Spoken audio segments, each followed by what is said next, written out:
Hello everyone, तुम्ही सर्व कसे आहात? बरे आहात ना? आज मी गणपती बाप्पांचं एक आर्ट बनवलेलं आहे टोमॅटोपासून. हे बघा, तुम्ही बघू शकता.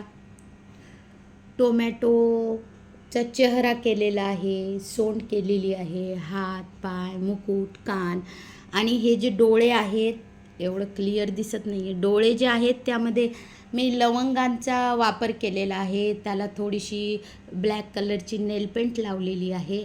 आणि हे जे दात आहेत, एक अर्धा दात टूथपिक लावलेली आहे, त्यालासुद्धा व्हाईट कलर दिलेला आहे. हा मुकुट आहे. हे बघा. काय मग कसं वाटलं तुम्हाला माझं आर्ट? जर तुम्हाला आवडलं असेल तर नक्कीच लाईक करा, कमेंट करा. आणि हे सर्व टूथपिक टाचणी पिन यांनी जॉईन केलेलं आहे.